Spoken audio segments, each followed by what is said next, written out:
before I go ahead talking about what I would be talking on,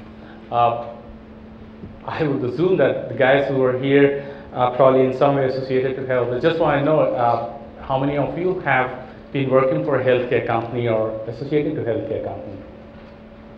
Already, great, interesting. So is it pharmaceutical or is it any other field of healthcare? Insurance. Oh, great, medical insurance. Interesting. Fine, great. So I would be now basically talking about understanding patient opinion leaders in the social media and how you could use them to market your brand, including medical insurance for that reason. You know, since yesterday morning, I've been pretty excited listening to a lot of presentations on social media, you know, Twitter, YouTube, Facebook. You know, guess what? I'm coming from a country where everything is banned. There's no YouTube, there's no Twitter, there's no Facebook. Google is out, and what else? Skype is about to be out. Okay. And when I moved in from the US to China, and you know, I thought that I knew it all, and you know, I would do wonders over there. And when I landed in Shanghai, you know, I had my first digital shock. Is with my taxi driver who incidentally knew English, and you know, so I was just talking to him saying, you know, why don't you help me out? I have meetings lined up all through weeks, so if you could be around with me. He said, you know, why don't you send me an email of your schedule and I'll, you know, catch up with you. So fine, and then he said, you know, I just yeah, he asked me, what's your email ID? And I said, you know, get Amit right now at gmail.com. And this guy says, no, give me your QQ number. I said, what's that? And then he looked at me stunned and he said, you know, you don't have QQ? And then I said, you know, I have my passport, I have my visa, now what the hell is QQ? And he said, QQ is an email that if you have to live in China, you got to have an email account in QQ. I said, okay. So I said, why don't you give me your email ID, I'll write to you. So he started reciting a number, 10-digit number at QQ.com. I said, couldn't you have it easier? He said, no, I mean, QQ just assigns you a number, okay? And he said, you can't write email to me from Gmail or Yahoo or anything else. You have to have QQ to write, and every Chinese has a QQ account. So I too have QQ account now. So that was my first digital shock. And from then to now, just before I start my presentation, China actually is the largest digital market in the world today. Very matured digital market. While I said Twitter and everything is banned, China has its own version of their social media. Just to give you throw up numbers, Facebook, which is banned over there, but then competitor, or you know, the Chinese version is Kaishin001.com, has 324 million Chinese users. Okay, Facebook, if I'm not wrong, is about close to 400 million, or maybe higher or low. I mean, somewhere around. Okay. So this is what it is, and on an average, a Chinese uses about Chinese spend about 14 hours a week on the internet. That's an average time that they spend. Anyway, that's just on a lighter note. I'll get on to the specific subject of health, you know, patient opinion leaders. So yes, I'll be talking about understanding patient opinion leaders in the social media and analyzing it through social physics. Irrespective of I'm not using Twitter or Facebook, what I'm talking of is independent of any media that you use. In about 10 minutes, we'll go through understanding what patient opinion leaders are, plotting POL evolution in lines with social physics, positive and negative EQ resonance marketing. The relational dynamics between patients and doctors has evolved since pre-80s, when there was mainly a one-way communication between patients and doctors, major communication asymmetry, but substantial patient compliance. To today's evolving communication symmetry between patients and doctors, demanding collaborative health management. You know, I may be using some terminologies like, you know, patient compliance. Probably after the presentation, I'll tell you what are they. Okay. Now, as time progressed, basically doctors evolved from one-way communication to more customer-centric service delivery experts, and patients evolved into buyers which had an option to choose from. So buyers' pursuit of buying to light demanded knowledge, and to seek knowledge they started resorting to friends, families, libraries, and second opinion doctors. The inherent need for self-help and self-learn amongst humans was first addressed by availability of medical information on internet in late 90s. It helped patients to a certain extent. It helped them understand the disease better, it helped them understand its management better, and it helped them interact with the service delivery experts, doctors, much better. But then there were far more serious challenges, like there's a lot of high-tech information overload at that time, contradicting reports on information search, and then complex terminologies, lack of patient viewpoint information. 2005 saw fast emergence of social media and patient-centric information. This brought in a paradigm shift in the communication symmetry between patients and doctors. It helped the patient or the buyer group connect with other buyers of same need. It helped them share and exchange their experience. It helped them follow authoritative leaders and advisors. It helped them maintain a mature communication symmetry with the doctors, demanding collaborative health management. We'll quickly look into some of the leading international and regional health social media, and then we'll look into what is the power of patient opinion leader through social physics. These are some of the leading international and regional health social media. Like Vigo Health, for instance, has close to about 3,000 Indians from India networking with other patients internationally on various health-related issues. Then, of course, Live Every Moment is a patient networking forum in Thailand, and then, of course, others are Chinese. Getting to understand patient opinion leaders and what role they could play in your products, or for that matter, even medical insurance. Patient opinion leaders are individuals who are well versed in disease as sufferers or caretakers of individuals who have chronic disease condition and share their experience authoritatively to others. Now, patient opinion leaders in the internet media are likable, they're trustworthy, and they're influential. In fact, nowadays they carry, some of them even carry health blogger certifications. Now, the key role that patient opinion leaders play are they provide information on the disease from patient viewpoint. They provide emotional support. They provide guidance as mentors and leaders, and they also help in choosing medicines, doctors, hospitals, and even medical insurance. Blog social media forums are frequently being accessed by visitors who are needing medical information, and patient opinion leaders are actively for shaping opinions by providing drug reviews, by promoting the drug directly, and even providing two-way feedback from pharmaceutical companies. It's important to understand that the patient opinion leaders offer their advice based on their experience, and hence it's important if you're engaging them for marketing, they would demand evidence before they promote a product. It's also important to express sincere concern to the PO and their community to build a credible relation with them. And it's also important to pre-screen them before you go ahead and invest on them. Now, before we get into application, let's quickly look into, and this is very important because before, whether you use Twitter or Facebook, whatever it is, these principles are most important to understand, and particularly in the patient group. They behave very different from the rest of the social media networking forms. We'll look at combustion. Combustion is nothing but fuel with oxidant in presence of heat gives out energy.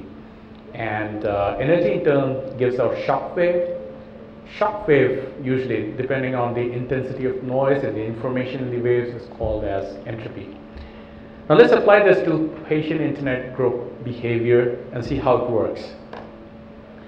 50% of patient internet group falls in the social combustion zone, and these are usually newly diagnosed patients who are highly destabilized emotionally and they seek information.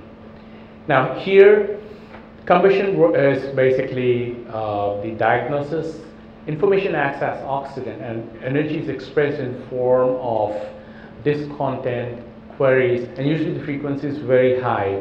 This can be observed in the zone 1 of shock wave, and we'll tell you how to get this wave out. So when you work on marketing, you'll know how to get this wave. Now, if you look at example, I'll take an example just to here. Now, you'll see that patients are posing a lot of queries. Some of them are even expressing, discontent with the fact that they have been diagnosed with diabetes. Now, as patients start understanding the disease better and settling down with the facts, the wave starts settling down and enters into zone 2, which comprises of 35 to 40% of patient internet group who understand the disease much better and share their experience freely. Now, as these waves settle, there's also formation of positive and negative EQ resonance. Now, positive emotional quotient resonance is when the group members start clustering around individuals who share the information authoritatively. Based on the quality of content and the noise that it generates around their followers, the individual gets pushed as patient opinion leaders. Now, if you're looking at incubating a patient opinion leader, the best way would be to look at social combustion. And if you're looking at nurturing a POL, look for zone 2. And there's always a shortcut. So you could always go ahead and hire an existing POL at a cost.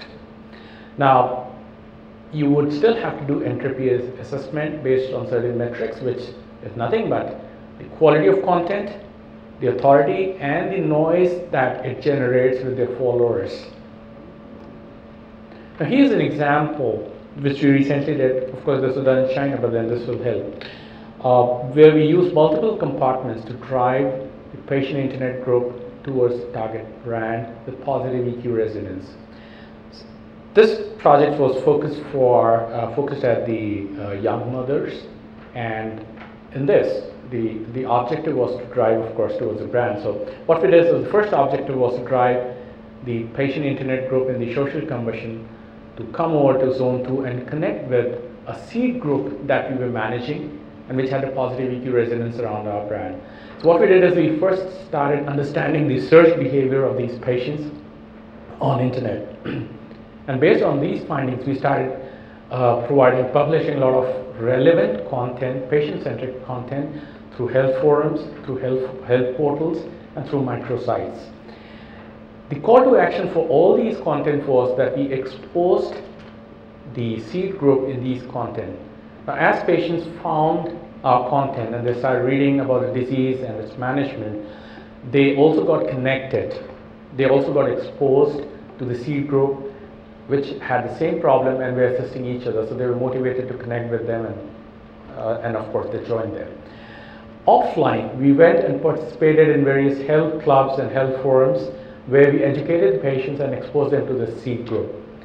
At the same time, we, of course, for the zone 2, what we did is we chose the route of edutainment, which is nothing but we created a lot of educative applications and tools and widgets to be distributed out to the patient group. We organized multi-user online patient POL and their followers e-tournament for better engagement. We hired POLs to run viral email campaigns. We also ran offline. we ran road shows on health, and we invited POLs and their followers, and we ran press coverage around them.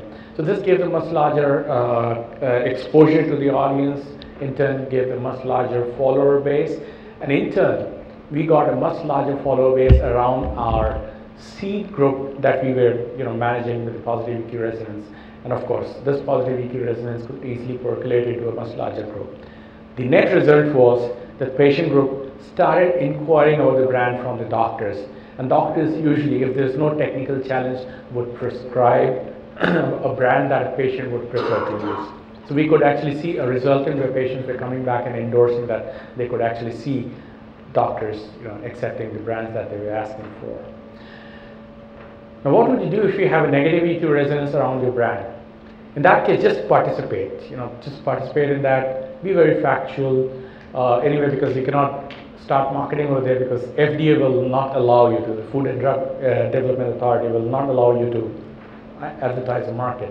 So be factual, take assistance of other POs to participate in that, and if there's a genuine problem, just accept it and collaborate with them to resolve it. It will only help you address the matter or build credentials, credibility with this group. Engage dialogue with the initial content creator, because he had a problem which he started percolating. I'll give you one case which happened in Thailand. Zantac is a brand of GSK. In 2 years back, the drug was banned for 6 months. Reason being, one of the patients who had expressed a concern, the patient's dad had an acid reflux after taking medicine, and he was posing this query with GSK customer care. Nothing happened, and he expressed it on he expressed it in High Five in Thailand actually. Incidentally, that got attention, a lot of patient group, and they got at least 800 odd patients talking on the same thing. And this got noticed by a PR company, which in turn published it on a newspaper, and that got it exposed to the FDA, and FDA penalized GSK, which is, and with the brand, Zantac is one of the flagship brands of GSK, the brand that got banned in Thailand for a certain period of time, just because there was a negative EQ resonance around the brand, and GSK didn't bother about it, and it just grew out of over the proportion. Focus on search engine optimization on all the digital assets that you put onto the internet, and monitor blogosphere continuously. Now there's a lot of tools available, like in China we use CIC data analytics, but in simple terms, these are tools that will go out and hunt all the websites, all the blogs in context to your brand, to your competition, to the positive and negative feedbacks that floating around, because you manually, organically cannot find this. So this tool actually goes out, hunts, and puts it onto a dashboard, so you know what people are thinking about your brand or your competition or the product industry that you're into. That will help you understand their mindset, and then of course you can accordingly act on that. So in short, of course, POs are significant whether you sell a product or sell a service in healthcare. Like I'm working on medical tourism now, creating patient opinion leaders for medical tourism. Now, it's important because they can influence a prescription.